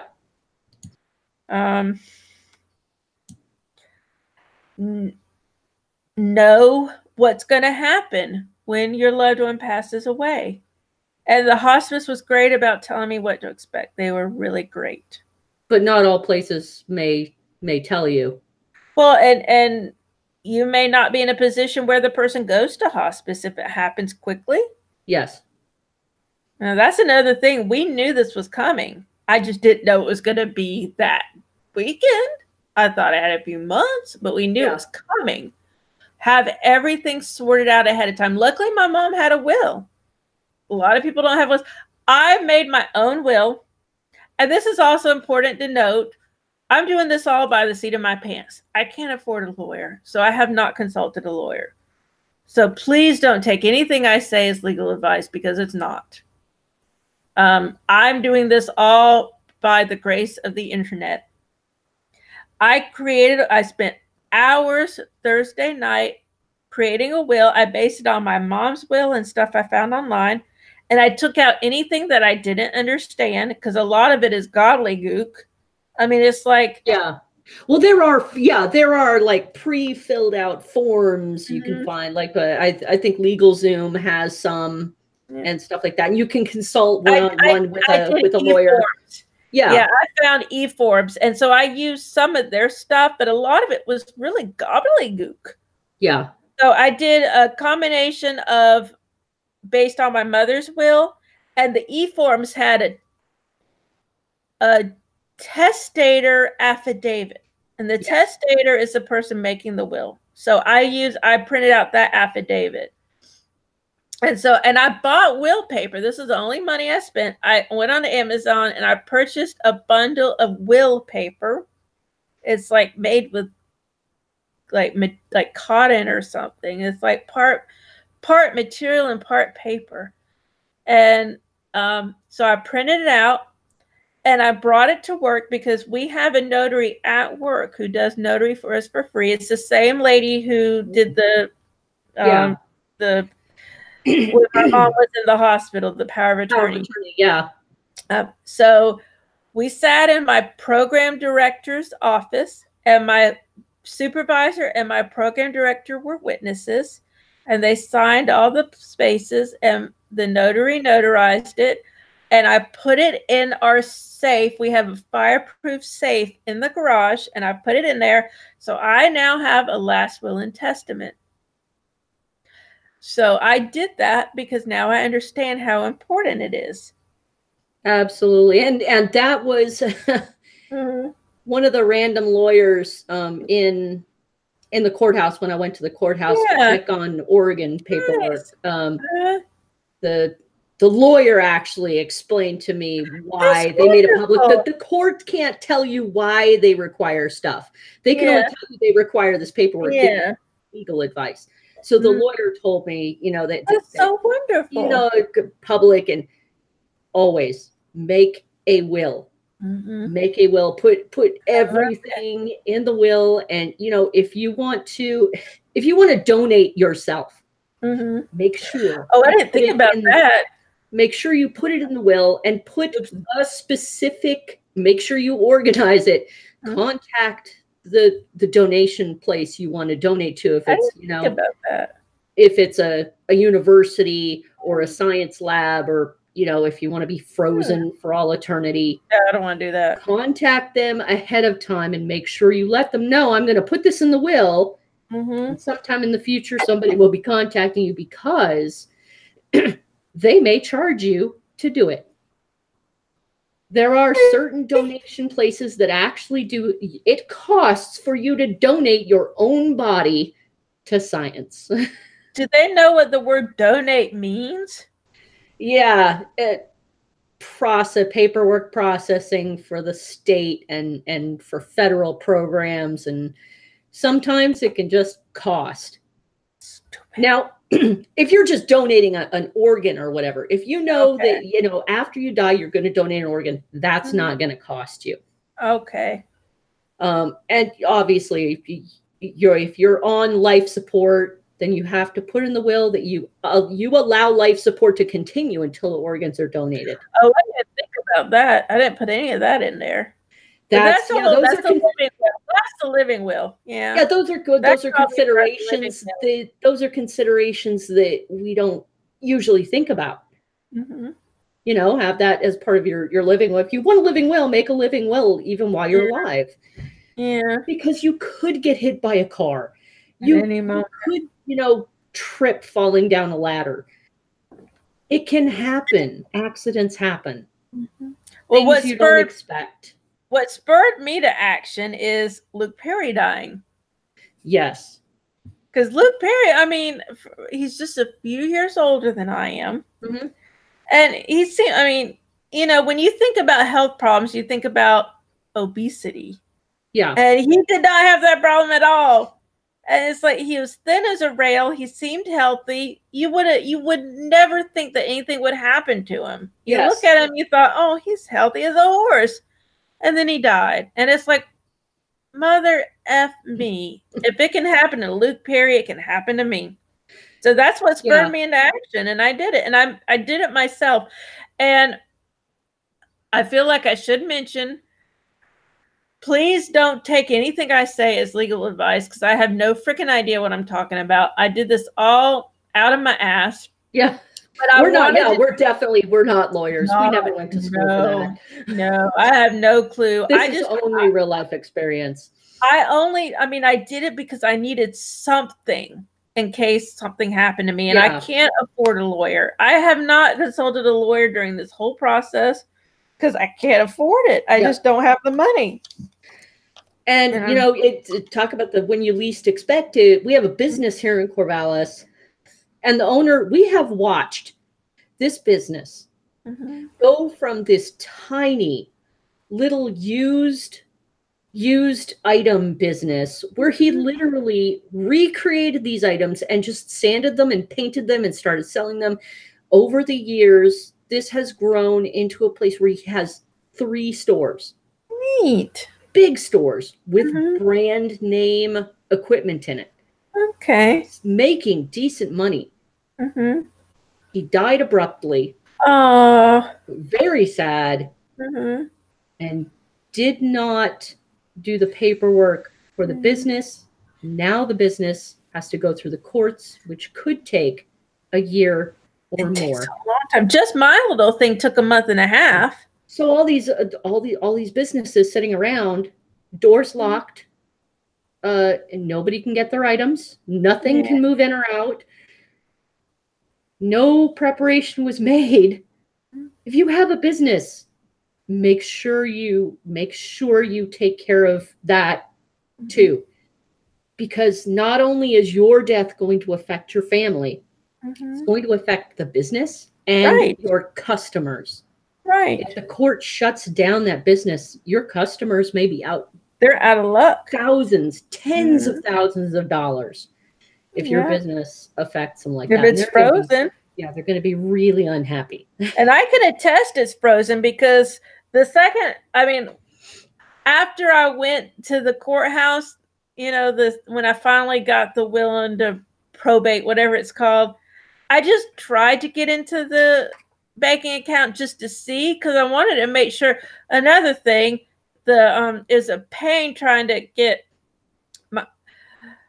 my mom, because my father was a veteran, she did all government stuff. She had the government, she had TRICARE, she had the government eye care, all that stuff. And the dental insurance has still been billing her. And so I wanted to get in to see if they extracted another $50 for a premium. And the account is now locked out. I can't even get into the checking account. So it's locked out. And I finally got through. It took so long getting on hold.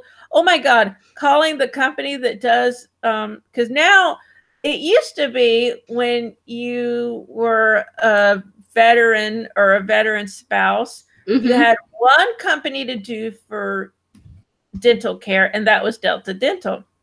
Well, in January, they changed it, and they gave you the choice of all these different companies.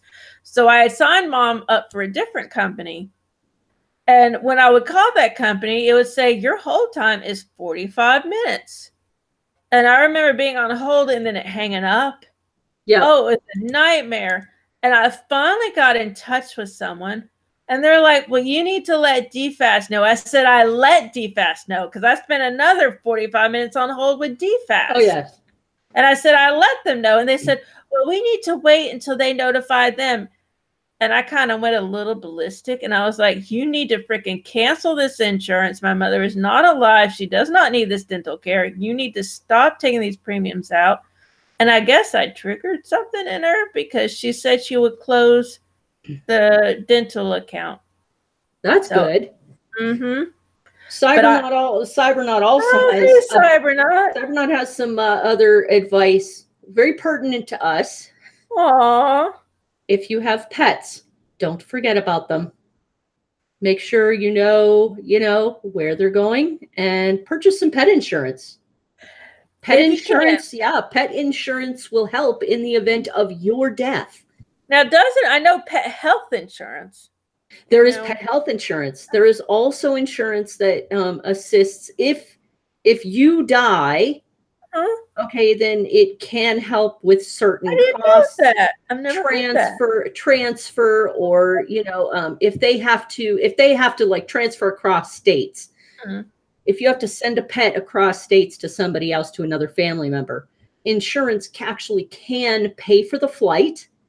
And it can pay for any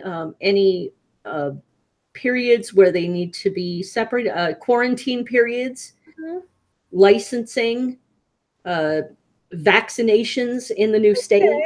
There's all kinds of pet insurances for, large animals, small animals, Yeah. So don't forget about your pet. And I also read about that when I was looking for my will, because I included my pets in my will. I only have one cat. I included my cat in my will and I gave it to Clint.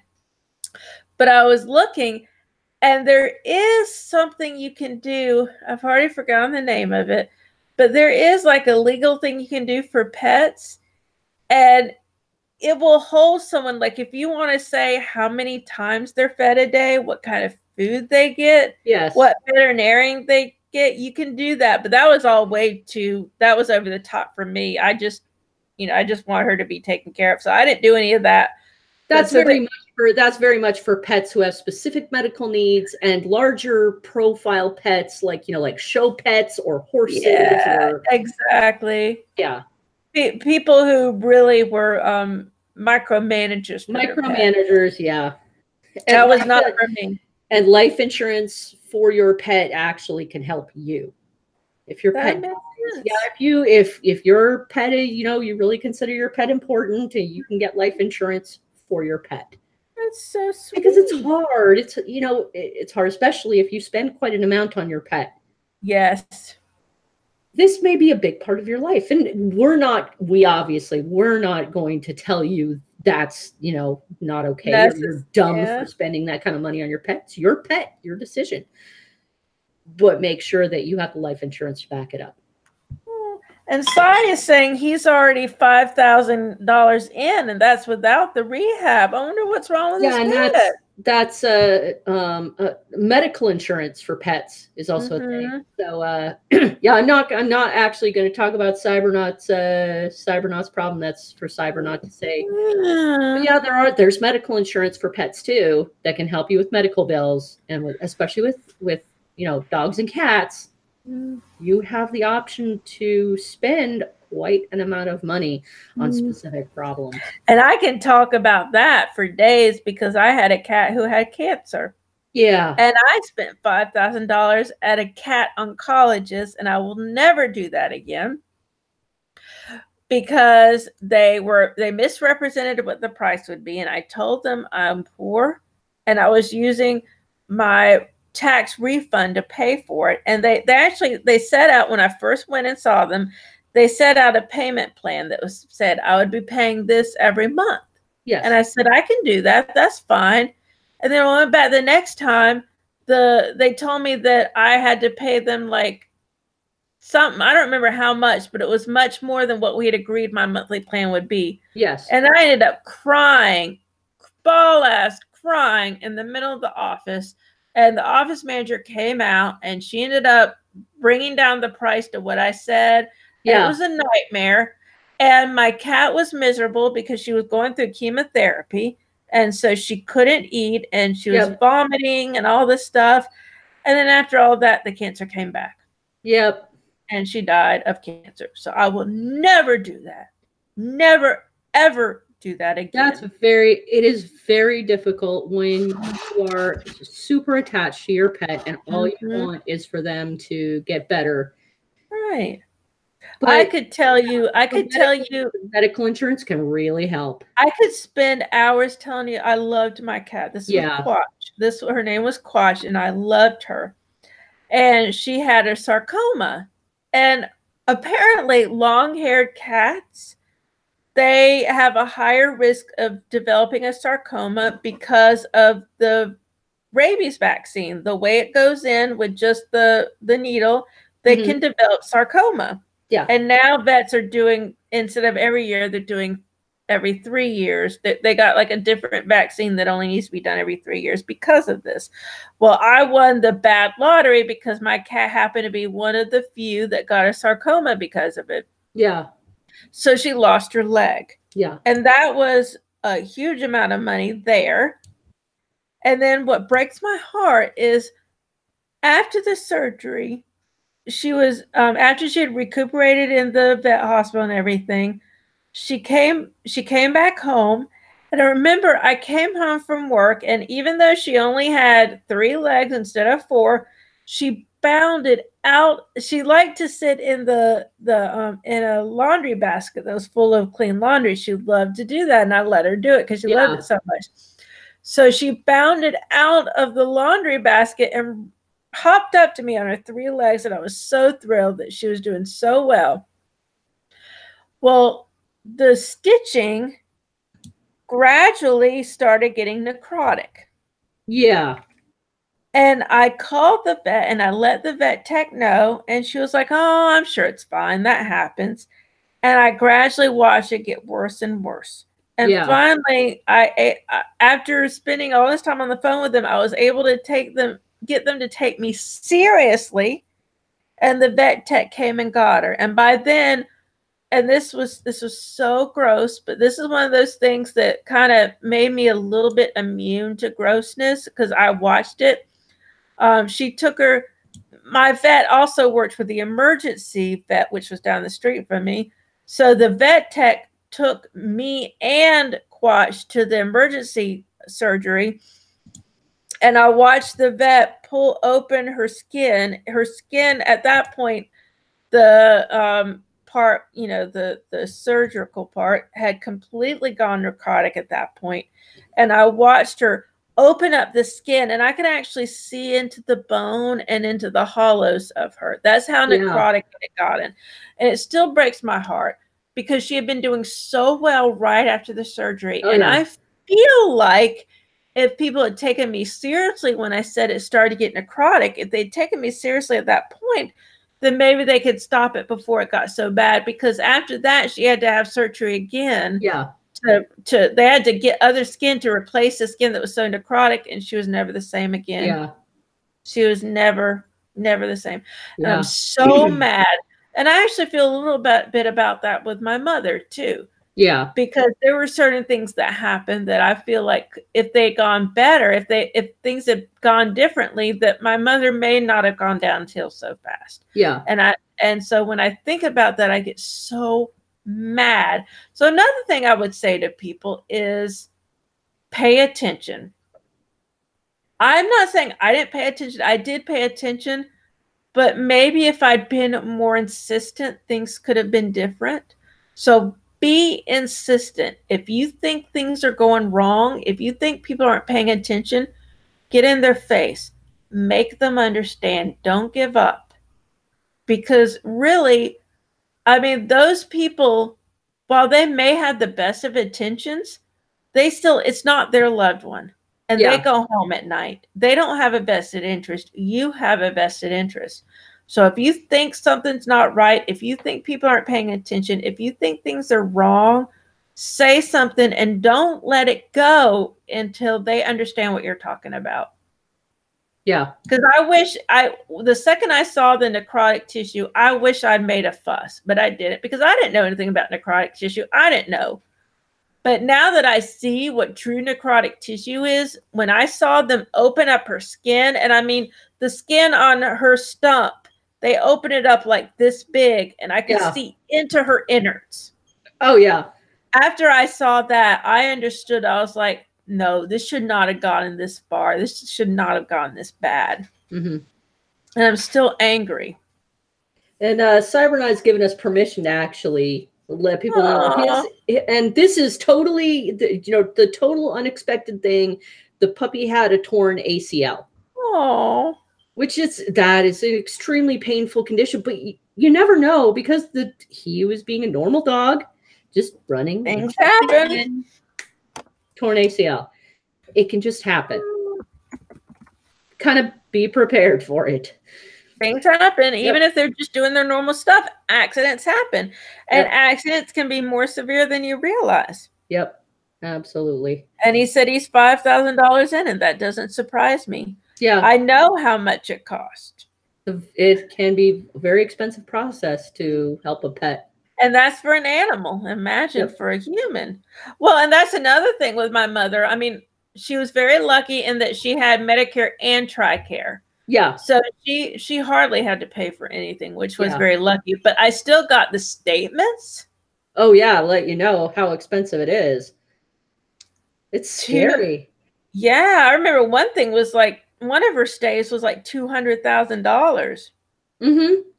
Because my mother, she was in rehab facilities for 5 months before she came to live with me. Yeah. And she lived with me for 9 months, and then she went into the hospital, and she was in the hospital before she died for a month and a half. So it was incredibly costly, incredibly. And she was so lucky because she had this secondary insurance. If she hadn't had that secondary insurance, she would have been on the hook for a lot. Oh, yeah. And from what I understand, debt doesn't transfer to living relatives. So I wouldn't have been on the hook for any of that debt, but it certainly would have come out that little $500 that I got. It would have come out of that. Yeah. So, so that's my understanding. Well, I'm going to wrap up the show with a special guest. Yes. Okay. All the way from Ireland. Aww. Oh, look at you. You're so cute. I got this. I got that this is called Miggledy Giggles. He's based off the president of Ireland. Okay, that's awesome. This doll is actually sold as a charity item. I got this for our producer because he loves this doll. It makes him giggle like mad. He's cute. The charity supports Our Lady's Children's Hospital in Crumlin. I have never heard of this charity, but it is a real charity. I looked it up. It's It helps a lot of kids. And one of the best things about Miggledy Giggles is he talks. Oh, let me hear.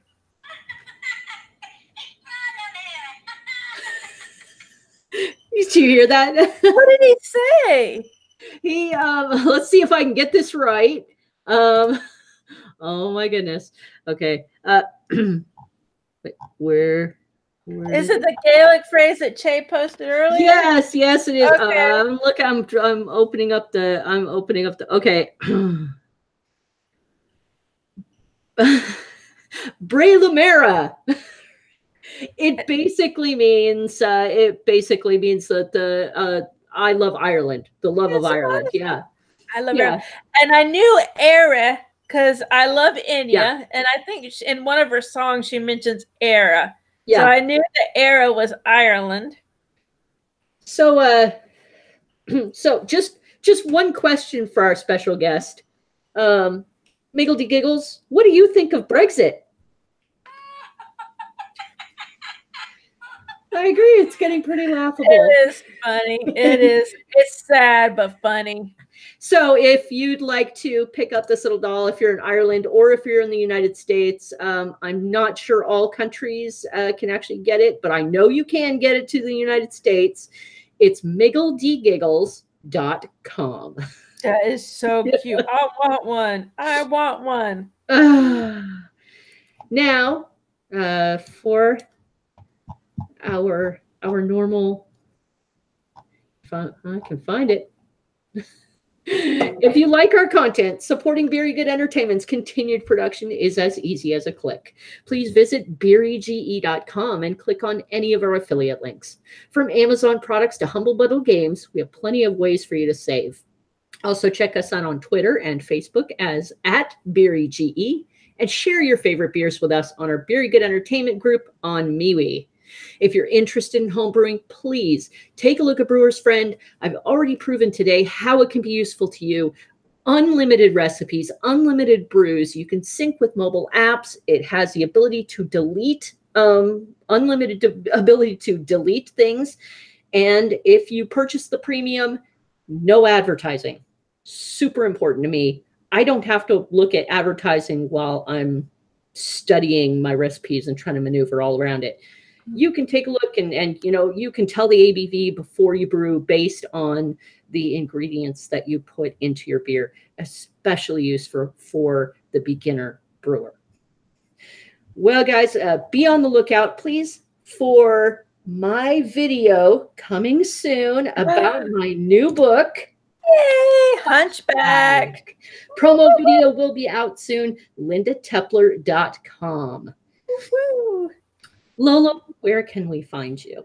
Well, I am Twitter @Lola Lariscy, LARISCY. And I'd like to say, if anyone wants to ask me any questions about the process I went through for my mother's caregiving, I was her main caregiver, the dying process, or what happens after, please let me know. I'm happy to answer any questions.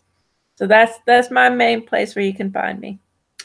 And Lola, thank you so much for coming out here and you know, basically laying your heart on the line, because I know it has not been very long, and you've been so good to us to actually tell us all about these experiences. We still will take questions on this anytime. On Twitter, anytime. On Facebook. You know, if you want to just, if you don't feel comfortable putting it publicly, send us a private message. We will. Yeah, DM me anytime. Yeah, anytime. I'm happy to answer any questions.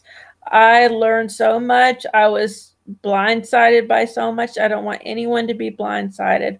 Yeah, I'll be happy to tell anyone about what happened. Ask any questions and I'll answer them.